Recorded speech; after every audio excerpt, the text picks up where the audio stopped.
You are one emergency away from financial ruin.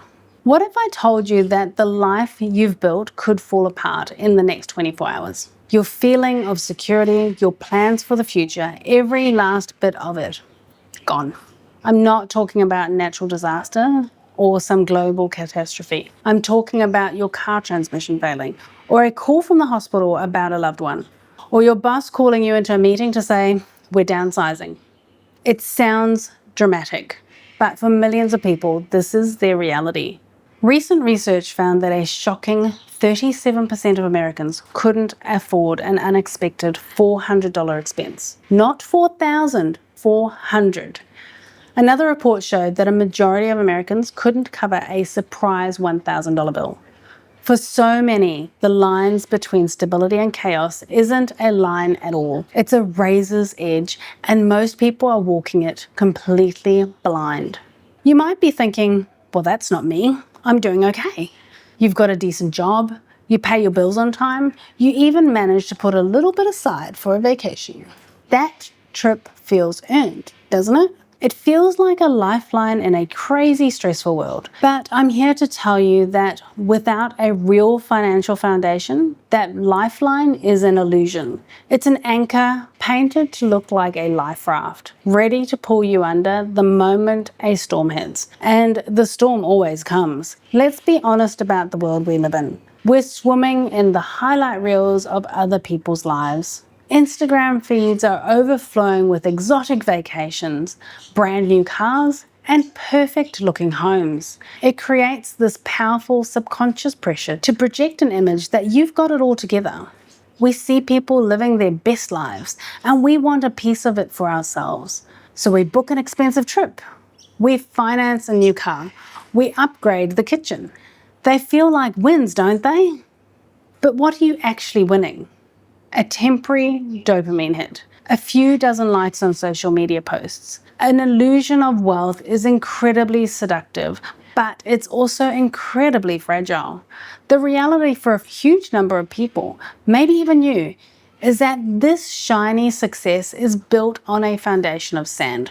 It's no surprise that 75% of Americans say they do not feel completely financially secure. And this isn't just a low-income problem. Data shows that even amongst people earning six figures, a huge portion are living paycheck to paycheck. Why? Because our culture practically worships spending, but treats financial struggles like a dirty secret. We're told to want more, buy more, and be more, but we're almost never taught how to build the quiet, unglamorous fortress of financial security that actually protects us. That expensive vacation you've been dreaming of might cost $6,000. Meanwhile, the average cost of a single unexpected ER visit runs between $1,500 and $3,000. An emergency home repair can easily cost over $1,600, with major issues hitting $5,000 or more. And that car transmission? You could be looking at a bill for $3,000 to $5,000. The problem isn't wanting a good life. The problem is confusing the appearance of a good life with the reality of a secure one. We're chasing the symbols of freedom, the trips, the fancy stuff, while trading away the one thing that gives us real freedom, a financial safety net. We're all standing on incredibly thin ice, staring at a pretty view and trying our best to ignore the cracking sounds under our feet. This isn't about being negative. It's about being realistic. It's about understanding the game we're all in, so we can finally start playing to win. For real. Let's go back to the vacation. You've worked hard, you're stressed out, maybe even burnt out. You tell yourself, I deserve this. And you know what? You do. You absolutely deserve a break. You deserve peace. So you book a trip. You watch the money leave your account, or worse, you see the new balance on your credit card, and you feel that little twinge of anxiety, but you shove it down. You quiet that voice with images of sunshine and escape. This trip, you tell yourself, is your lifeline. It's what's going to get you through the next few months. But let's play this out. 2 weeks after you get back, with nothing to show for it but some photos and a credit card bill, that check engine light in your car starts flashing. Your mechanic gives you the grim news. You need a whole new engine. The cost? $5,000. Suddenly, your world tilts. Your heart starts pounding. That post-vacation glow vanishes and is replaced by a cold, sick dread. Where is the money going to come from? You just spent all your savings on a trip. You look at your credit card, already groaning under the weight of the flights and hotels. The interest rate on the card is a predatory 24%. This is where the agitation kicks in. It's a quiet, creeping poison.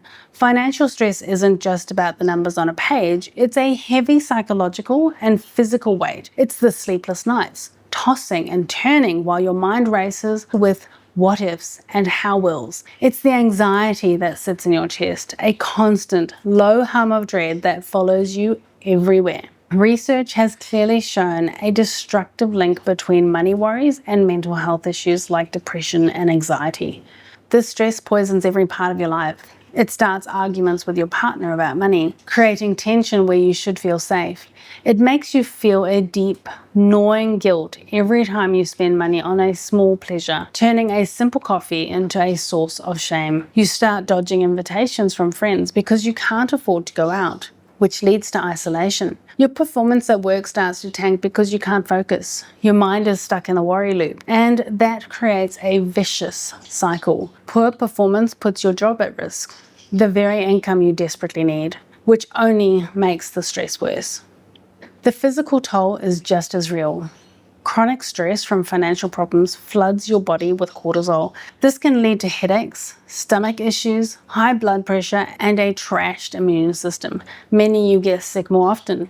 Basically, worrying about not being able to afford a medical bill can literally make you sick. That vacation, that lifeline, has now shown you what it really is. An anchor. It didn't save you. It anchored you to your problems. It made sure that when the invisible emergency hit, you had zero room to move, no cushion to fall back on. Now you're trapped, forced to make decisions out of desperation instead of empowerment. You might have to take out a high interest loan, sell something you care about, or even turn to a payday loan, a debt trap designed to bleed you dry. This is what financial ruin looks like. It's not a single dramatic explosion. It's a slow, grinding erosion of your peace, your health, your relationships, and your freedom. And it all started with one choice: prioritizing a temporary escape over permanent security. This is the point where most people feel hopeless. They feel ashamed, stuck, and just plain overwhelmed. They see the debt piling up and they feel the stress crushing them, and they think there's no way out.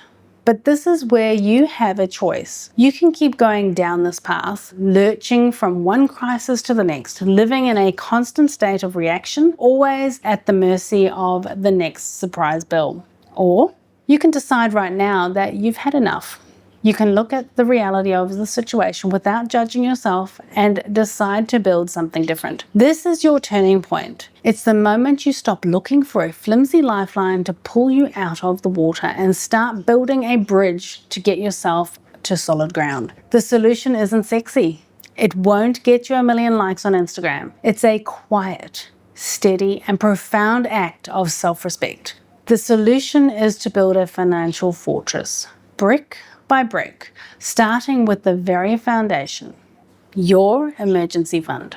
An emergency fund is not a vacation fund. It is not for investing. It is a separate pile of money with one single job: to protect you and your family from financial shock. It is your buffer between a problem and a complete catastrophe. It's the money that lets you say, okay, this sucks, but I've got this, instead of my life is over. Having this fund is about more than just money. It's about peace of mind. It dials down the anxiety and fear that paralyzes you, letting you handle a crisis with a clear head. It gives you the freedom to make choices based on what's best for you in the long run, not what's most desperate right now. This isn't about depriving yourself. It's about empowering yourself. The way out of the cycle of stress and debt starts with a massive shift in your mindset, followed by a series of simple, deliberate actions. It's time to stop blaming your circumstances and start owning your choices. You can't solve your money problems with the same thinking that got you into them. Awareness is the first step, and your awareness starts today. Before you can change your bank balance, you have to change how you think about money. Your relationship with it is deeply psychological, shaped by how you grew up, your culture, and a bunch of mental shortcuts you don't even know you're taking. First things first, you have to take radical responsibility. It's so easy to blame outside forces. Inflation, the economy, your dead-end job, the expensive city you live in. And look, those things are real challenges, but they aren't the things you can control. The only thing you truly have control over is you.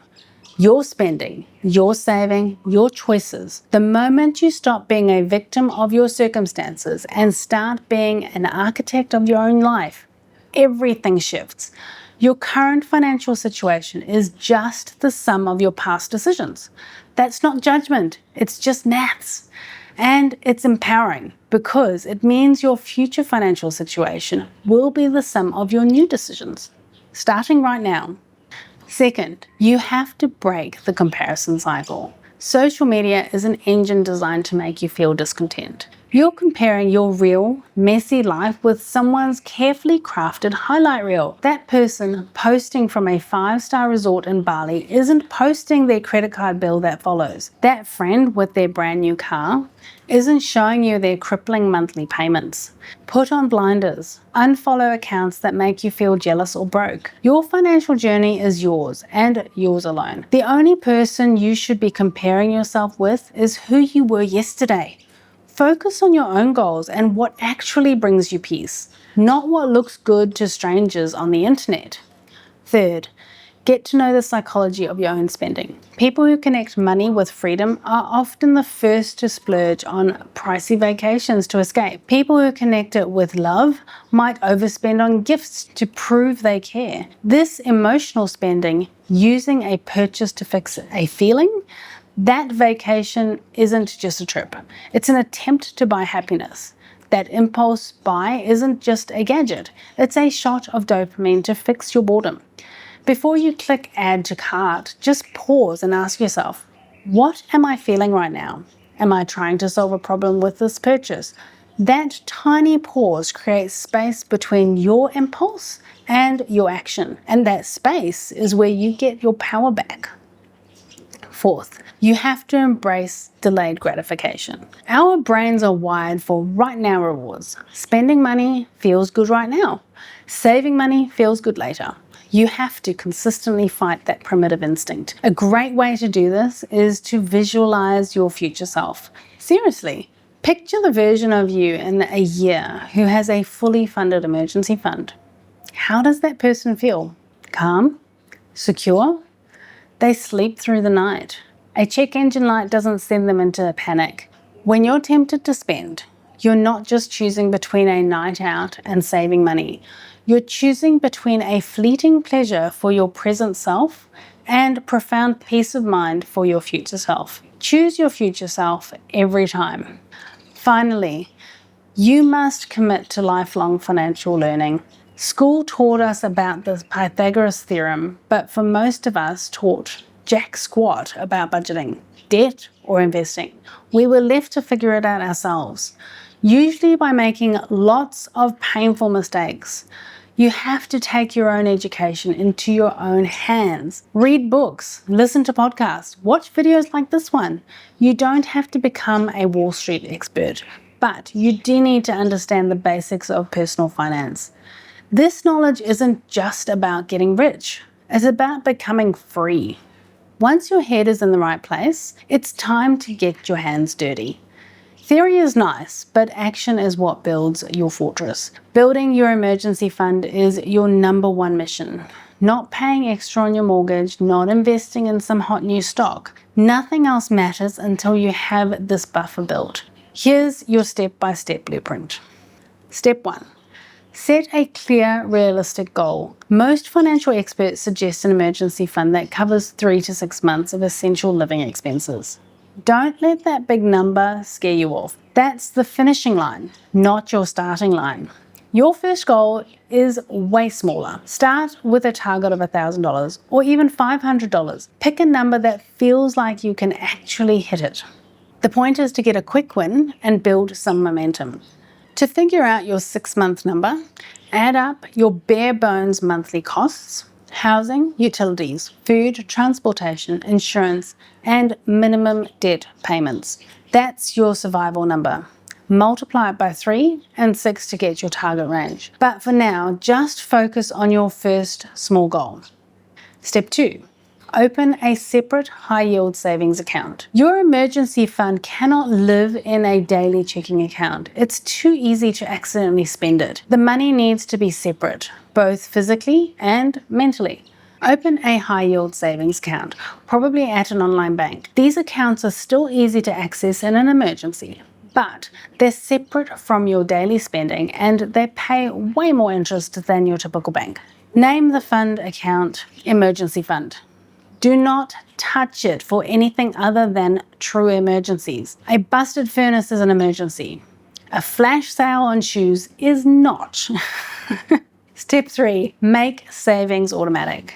This is the most important step of all. Do not rely on your willpower.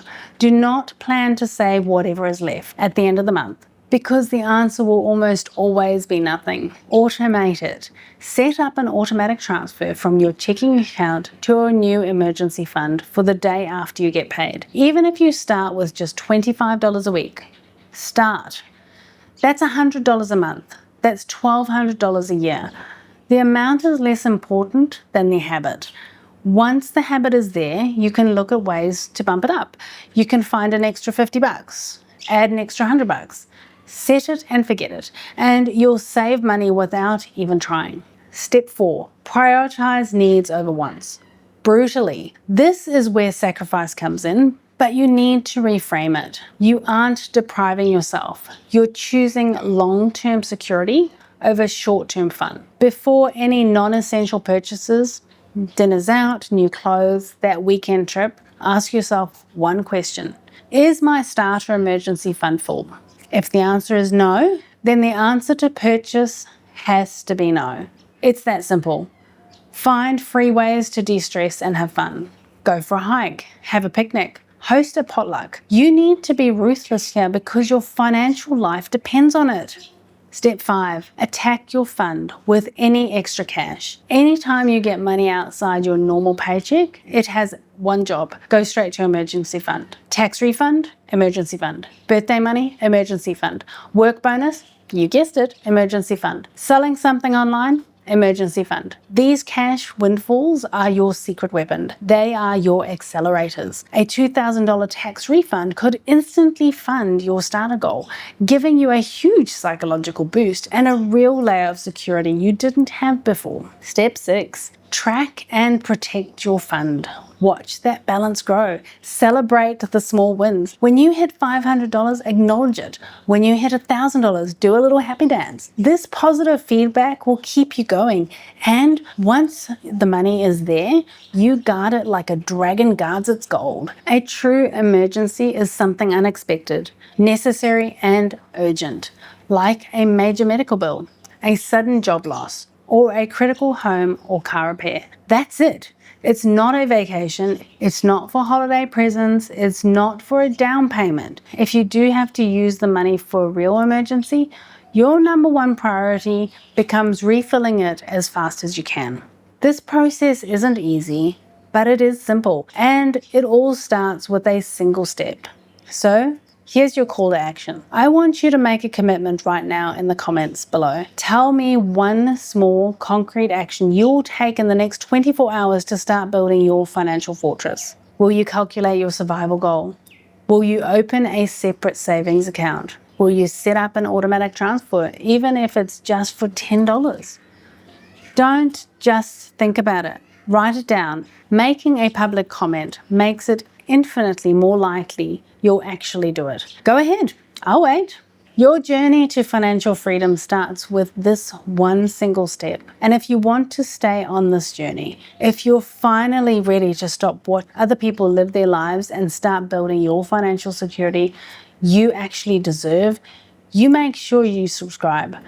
We're going to walk this path together. That vision you have for yourself, the one who is calm, secure, in control of their life, is not a fantasy. It is completely within your reach. The journey from walking a financial razor edge to standing on solid ground is a marathon, not a sprint. It's built one smart decision at a time. It's built on awareness, responsibility, and consistent, boring action. You are not alone on this struggle, but you are the only one with the power to change your story. The peace of mind that comes from knowing that you can handle a storm is feeling that no vacation or fancy purchase can ever come close to replacing. It's a deep, powerful sense of freedom that you build for yourself, $1 at a time. Stop living at the mercy of the next paycheck. Stop crossing your fingers and hoping an emergency doesn't happen. Start preparing. Start building. Your future self is begging you. The work starts now. If you're new to my channel or returning for fresh insights, welcome. I'm glad you're here. Until next time, I'm Christine. Thank you for committing to a life of freedom, choice, and abundance through financial literacy. Because in a world where your money is designed to lose value, you need to be smarter than the system. Until next time, bye for now.